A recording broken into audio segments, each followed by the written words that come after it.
Have you ever felt like you're running a race where your biggest competitor isn't the person next to you, but the voice inside your head telling you to slow down? That nagging feeling that despite all your potential, something invisible keeps pulling you back from the life you know you deserve. Today, we're diving deep into a truth that might make you uncomfortable at first, but will ultimately set you free. The mountain you're trying to climb isn't the one standing tall in front of you. The real mountain, the one that's been blocking your path all along, lives within you. Let me tell you about Priya, a brilliant software engineer from Bangalore. On paper, she had everything going for her. Top grades, dream job at a multinational company, supportive family. Yet, every night, she'd lie awake feeling like she was living someone else's life. She'd start projects with enthusiasm, only to abandon them halfway through. She'd get opportunities for promotions, then somehow find ways to mess them up. Sound familiar? What Priya didn't realize was that she was caught in the web of self-sabotage. And here's the thing about self-sabotage that most people don't understand. You don't sabotage what you don't care about. The very fact that you're undermining yourself is proof that deep down, you know you're capable of something extraordinary. Self-sabotage shows up in countless disguises. Sometimes it's procrastination, where you suddenly find cleaning your room more important than working on that business idea. Sometimes it's overthinking, where you analyze every possible outcome until the opportunity passes you by. And sometimes it's the fear of success itself, because success means change, and change means stepping into the unknown. But here's where most people get it wrong. They think fear is a stop sign. They believe that feeling afraid means they're on the wrong path. Actually, fear is often the most reliable compass pointing toward your growth. When you feel that flutter in your stomach, that voice saying, "What if I fail?" That's not your intuition telling you to retreat. That's your soul recognizing that you're about to level up. Think about it this way. Every time you've grown in your life, whether it was starting school, moving to a new city, or taking on a challenging project, fear was there first. Fear is the doorman at the entrance to your next chapter. You don't have to like him, but you do have to walk past him. Now let's talk about something that might surprise you.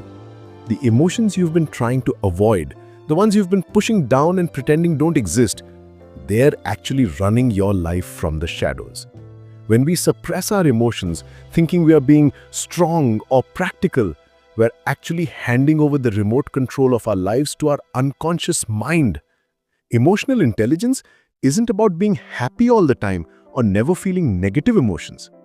It's about becoming curious about what you feel instead of being controlled by it. When anger shows up, instead of immediately reacting or pushing it away, you pause and ask, what is this anger trying to tell me? What boundary has been crossed? What value of mine is being threatened? When sadness visits, instead of numbing it with distractions, you sit with it and listen. Often sadness is grief for the person you used to be, making space for who you're becoming. When you allow yourself to feel, really feel, something magical happens. The emotion moves through you instead of getting stuck inside you. Here's something that will blow your mind.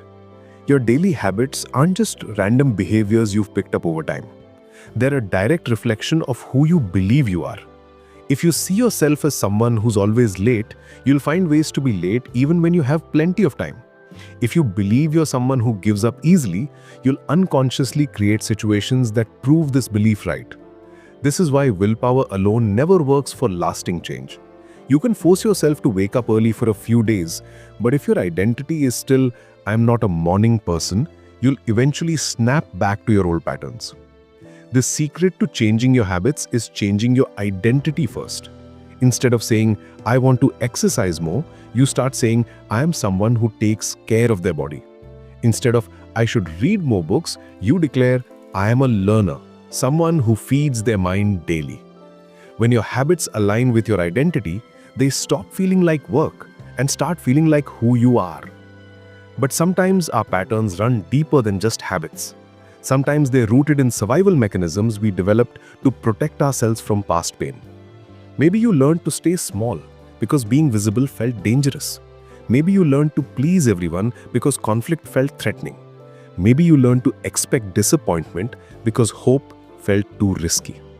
Here's a truth that might sting a little, but it's also incredibly liberating. Your trauma is not your fault, but your healing is your responsibility. No one else can do this work for you. No one else can free you from the prison of your past. But here's the beautiful part. You already have everything you need to heal. You survived everything life has thrown at you so far. That's not luck, that's strength. Healing doesn't mean forgetting what happened or pretending it didn't hurt. Healing means integrating your experiences in a way that empowers you instead of limiting you. It means recognizing that what happened to you is part of your story, but it doesn't have to be the end of your story. Now, let's address the elephant in the room, the comfort zone. That cozy little bubble where everything feels safe and predictable. The comfort zone gets a lot of good press. People talk about it like it's this wonderful place where you can relax and be yourself. But here's what they don't tell you. The comfort zone can become a prison you don't even realize you're in. When you stay in your comfort zone for too long, you start to shrink. Your world gets smaller. Your dreams get quieter. Your potential starts to feel like a distant memory. You might feel safe, but you also feel stuck. You might avoid failure, but you also avoid the possibility of extraordinary success. The irony is that the comfort zone isn't even that comfortable. It's just familiar. And we humans, we often mistake familiar for safe, even when familiar is slowly killing our spirit. Breaking out of your comfort zone doesn't mean you have to quit your job tomorrow and move to another country. Though, if that's calling you, maybe listen to that voice. It can be as simple as taking a different route to work, starting a conversation with a stranger, or saying no to something you usually say yes to out of obligation. Every time you choose growth over comfort, you're rewiring your brain. You're proving to yourself that you can handle uncertainty. You're building the muscle of courage that will serve you in bigger challenges ahead. But here's where most self-help advice falls short. It focuses on motivation, on getting pumped up and excited about change. And while motivation can get you started, it's clarity that will keep you going. Motivation is like a sugar rush, intense but short-lived. Clarity is like a steady flame that burns consistently.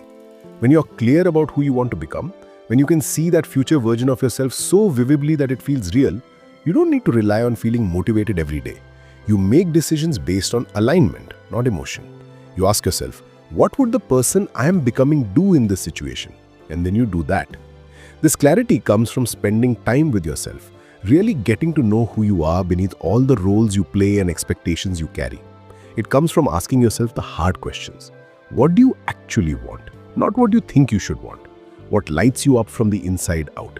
What would you do if you knew you couldn't fail? As we near the end of our journey together, I want you to understand something profound. Healing isn't about adding more to who you are. It's about removing everything that isn't authentically you. It's about shedding the fear-based beliefs, the limiting stories, the false identities you've been carrying around like heavy backpacks. Underneath all of that, underneath the self-doubt and the people-pleasing and the need to prove yourself, there's a version of you that's already whole. There's a version of you that knows exactly what to do, that trusts their instincts, that moves through the world with confidence and purpose. That version of you isn't something you need to create. It's something you need to remember. It's who you were before the world told you who you should be. It's who you are when you stop fighting yourself and start working with yourself. When you stop being your own biggest obstacle and start being your own biggest supporter, something incredible happens. The energy you were using to hold yourself back becomes available to propel you forward. The creativity you were using to sabotage yourself gets redirected toward building the life you actually want. You become unstoppable, not because nothing can stop you, but because you're no longer stopping yourself. You become powerful, not because you can control everything around you, but because you've learned to work with everything within you. The mountain is still there, but now you realize it was never meant to block your path. It was meant to reveal your strength. Every challenge you faced, every fear you felt, every time you've fallen and gotten back up, it's all been preparing you for this moment. The moment when you decide that you're done being small, done playing it safe, done settling for less than what your heart knows is possible. Your biggest obstacle was never the economy or your background or your circumstances or other people's opinions. Your biggest obstacle was the story you told yourself about why you couldn't have what you wanted. But stories can be rewritten. Mountains can be moved. And you can become exactly who you're meant to be. The question isn't whether you're capable of extraordinary things. You are. The question is whether you're ready to stop standing in your own way and start stepping into your power. Because the world is waiting for what only you can offer. And it's time to stop keeping them waiting.